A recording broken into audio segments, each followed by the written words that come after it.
எல்லாருக்கும் வணக்கம். எல்லாருக்கும் வணக்கம். இந்த சுமாரான கதையை கேட்க வந்த எல்லாருக்கும் சூப்பரான காலை வணக்கம். இருங்க, இந்த வீடியோ எண்டுல ஒரு சூப்பரான கதை இருக்கு. நல்லா என்ஜாய் பண்ணி அதை கேளுங்க. വാ മോളെ, എങ്ങനെയുണ്ട് നിന്റെ ഹോട്ടലിലെ ജോലികളെല്ലാം? ஹோட்டல் வேலை எல்லாம் நல்லா தான் போயிட்டு இருக்கு. பர்சனல் லைஃப்ல தான் மம்மி உள்ள வந்து விளையாடிட்டு இருக்காங்க. ഇവളെന്താ ചെയ്ത്? ரவி ஒர்க் பண்ணிட்டு இருக்க ரெஸ்டாரண்ட்டுக்கு ரவுடிஸ் அனுப்பி ப்ராப்ளம் பண்ணிருக்காங்க. ஹலோ, எக்ஸ்கியூஸ் மீ, என்னது இது? பார்த்தா தெரியலையா? வீடு கூலிங் போறதுக்குள்ள ஆர்டர் பண்ணதை சீக்கிரம் எடுத்துருவாமா.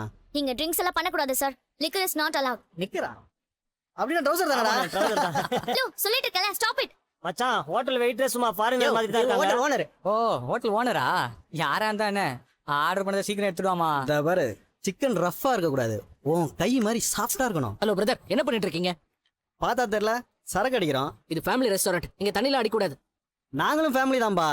குடிக்கிறவங்களுக்கு குடும்பம் இருக்க கூடாதா என்ன? ரவி, இவங்க சொன்னா கேட்க மாட்டாங்க. வில் கால் தி ஐயோ, போலீஸ். போலீஸ் போலீஸ் போலீஸ் பயந்துட்டோம் நாங்க. என்ன பயங்கறியா? வர சொல்லு. நம்ம கஸ்டமர்ஸ் எல்லாம் போறாங்க, நமக்கு தான் பேட் நேம் வரும். நம்ம போலீஸ்க்கு கால் பண்ணிடலாம். போலீஸ்க்குலாம் இவங்க பயப்படுற மாதிரி தெரியல. யாரை வர வைக்கணும்னு எனக்கு தெரியும். இவங்களுக்குலாம் நம்ம பேசுறது புரியாது. இவங்களுக்கு புரியுற மாதிரி ஒருத்தன் வந்து பேசுவான். ஏய், யாரா வர போறா? அவன் பெரிய ஹீரோவா? ஏய், யாரா நீ? நீ பெரிய இவனா? அண்ணா முத்துண்ணே. டேய், யாரா இருந்தானே நம்ம சிட்டியோட ஆளுங்கடா. அண்ணா நம்ம சிட்டியாச்சு ஓட விட்டோம்னா அவரு. சிட்டி அடிச்சா நீ என்ன பெரிய தாதாவா? இவன் உனக்கு அடியாளா? அடியெல்லாம் இல்லடா, நான் அண்ணன். என்ன பண்ணிடுவா? அடிப்பியா? எங்க அடி பார்க்கலாம். எல்லாருக்கும் வணக்கம். இன்னைக்கு ஒரு வழக்கம் உள்ள சூப்பரான கதையை பற்றி தாங்க இன்னைக்கு நம்ம பார்க்க போகிறோம். அந்த வகையில் ராஜா வந்து பார்த்தீங்கன்னா அப்படியே வனவாசம் அப்படியே போயிட்டே இருந்தார். அப்படியே காட்டில் போய் ஜாலியாக போயிட்டு இருப்பேன். அங்கே ஒரு ட்ரைபிள் உமனை பார்ப்பார். அந்த பொம்பளை வந்து பார்த்தீங்கன்னா எந்த வித உதவியும் இல்லாமல் அப்படியே அழகாக குழந்தைய பெற்று போட்டு சந்தோஷமாக இருக்கிறப்ப இதை பார்த்த ராஜாவுக்கு ஒரே ஆச்சரியம். எப்படா எந்த ஒரு மெடிக்கல் சப்போர்ட் இல்லாமல் இந்த பொம்பளையால் மட்டும் குழந்தை அப்படியே பெற்றுக்க முடியுது? அப்போ எல்லாரையும் முடியும் உங்களுக்கு இது இயற்கை கொடுத்த வரணும் அப்படியே நினச்சின்னு அப்படியே நம்ம நாட்டுக்கு வந்தோடனே இந்த ஆர்டர் போட்டுறே இனிமேட்டு யாருக்கும் மெடிக்கல் சப்போர்ட்லாம் கிடையாது பிரசவத்துக்கு. அவங்களே இயற்கையாகவே அப்படியே குழந்தை பெற்றுக்கணுன்னே ஊரில் இருக்கிற ராஜமண்டலில் இருக்கிற எல்லா லேடிஸ்க்கும் ஒரே பத்து வந்துடும்.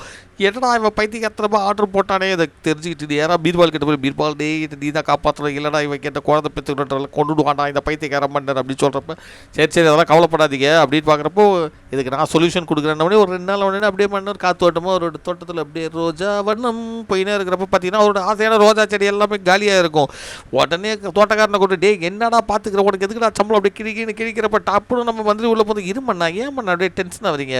காட்டில் இந்த செடிகள்லாம் பார்த்து யாருன்னா தண்ணி ஊற்றி வளர்க்குறாங்களா அதுவாக தானாக வளருதுல அந்த மாதிரி தான் இதுவும். இதுக்கே நீங்கள் ரொம்ப கேர்லாம் எடுத்துக்கிறீங்க அப்படின்னு உடனே ஆஹா நம்ம போட்ட ஆர்டர் முட்டாள்தனமான ஆர்டர்ன்றதை நம்ம ஆள் நம்ம குத்தி காட்டுறாடா. சரி நான் தப்பாக தான் ஆர்டர் போட்ட வித்ரா வாங்கிக்கிறேன், அதுக்குன்னு இந்த மாதிரிலாம் நீ தோட்டக்காரன் எடுத்துருக்கேன் அசிங்க பார்த்தாத புரியுதா அப்படின்னு சொல்கிறப்ப சரி பண்ணா அப்படின்னு சொல்லிட்டு போயிட்டு வர.